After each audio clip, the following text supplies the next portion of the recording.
Assalamualaikum, selamat pagi anak-anak. Apa kabarnya? Ibu harap kalian semua dalam keadaan sehat ya.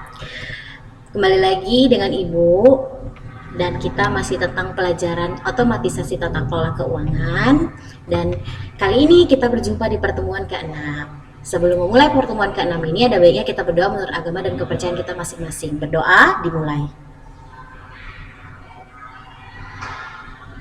Berdoa selesai. Oke.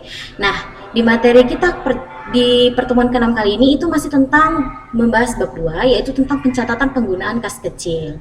Nah, kompetensi dasarnya adalah menerapkan pelaporan aktivitas kas kecil dan melaporkan aktivitas kas kecil.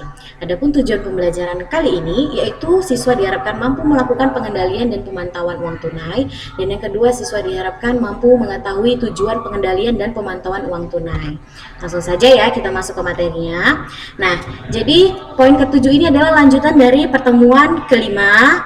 Nah, pertemuan kelima dan ke-4 dan 3. Jadi sebelumnya kita harus tahu dulu itu apa arti atau pengertian dari pengendalian. Jadi pengendalian intern ini memiliki pengertian dalam arti sempit, yaitu merupakan prosedur mekanisme untuk memeriksa ketelitian dari data-data administrasi, seperti mencocokkan penjumlahan horizontal dengan penjumlahan vertikal. Lalu pengendalian intern dalam arti luas itu dapat disamakan dengan manajemen kontrol, yaitu suatu sistem yang meliputi semua cara-cara yang digunakan oleh pimpinan untuk mengawasi atau mengendalikan perusahaan. Nah, selanjutnya ada tujuan pengendalian internal, yaitu untuk meyakinkan bahwa satu, aset telah dilindungi dan digunakan untuk keperluan bisnis. Jadi pengendalian internal ini dapat melindungi aset perusahaan dari pencurian, kecurangan, penyalahgunaan atau kesalah penempatan. Nah, salah satu pelanggaran pengendalian internal yang paling serius itu adalah kecurangan yang dilakukan oleh karyawan. Kemudian yang kedua itu ada informasi bisnis akurat. Nah, jadi informasi bisnis akurat ini sangat penting untuk menjalankan perusahaan dengan sukses karena perlindungan aset serta informasi yang akurat seringkali berjalan beriringan. Kemudian yang ketiga yaitu karyawan mematuhi hukum dan peraturan yang berlaku. Nah, jika perusahaan harus patuh pada hukum, peraturan serta standar pelaporan keuangan yang berlaku, maka karyawan juga harus mematuhi hukum dan peraturan yang berlaku.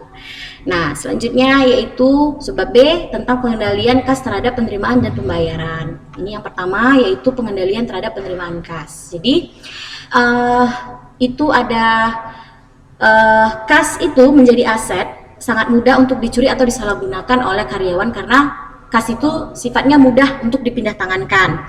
Nah, selain itu banyak transaksi baik langsung maupun tidak langsung itu mempengaruhi penerimaan dan pembayaran kas. Oleh karena itu, setiap perusahaan harus merancang dan menggunakan pengendalian yang dapat melindungi kas dan otoritas kas.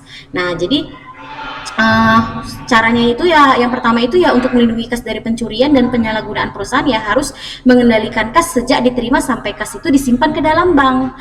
Nah, yang kedua itu ya kas yang diterima melalui cek atau giro itu ya pelanggan juga dapat membayar tagihan dengan cek atau giro, yang mana cek itu dapat diambil tunai di bank, sedangkan giro itu hanya dapat dipindah bukukan dari rekening pembayar ke rekening bank penerimanya.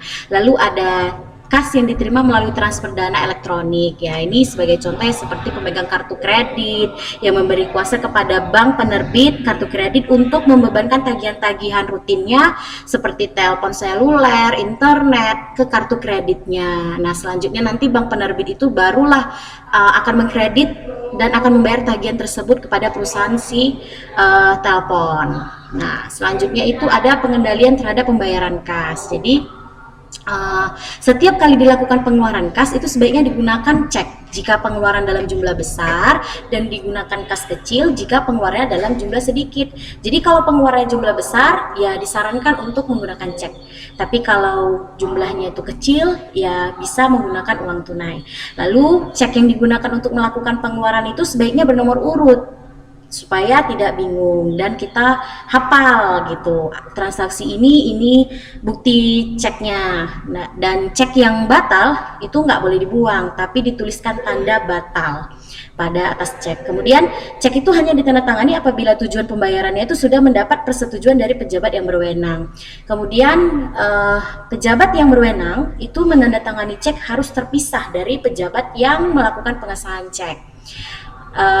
Lalu cek itu harus ditandatangani oleh 2 orang pejabat, karena kalau satu takutnya gampang dilakukan kecurangan atau penyalahgunaan, tapi kalau 2 orang itu kan agak sedikit rumit gitu.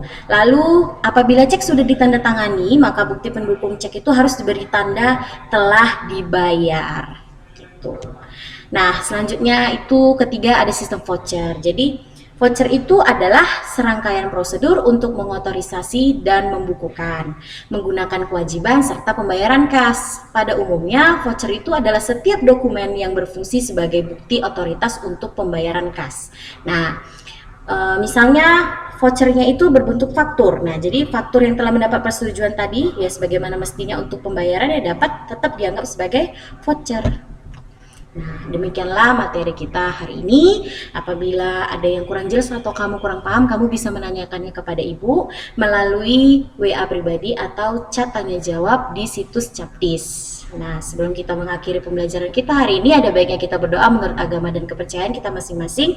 Berdoa dimulai. Berdoa selesai. Nah, terima kasih anak-anak Ibu karena kalian sampai sekarang masih tetap menonton dan mengikuti video pembelajaran kita kali ini. Ibu harap kalian semua sehat dan kita berjumpa lagi di pertemuan selanjutnya. Selamat pagi. Assalamualaikum warahmatullahi wabarakatuh.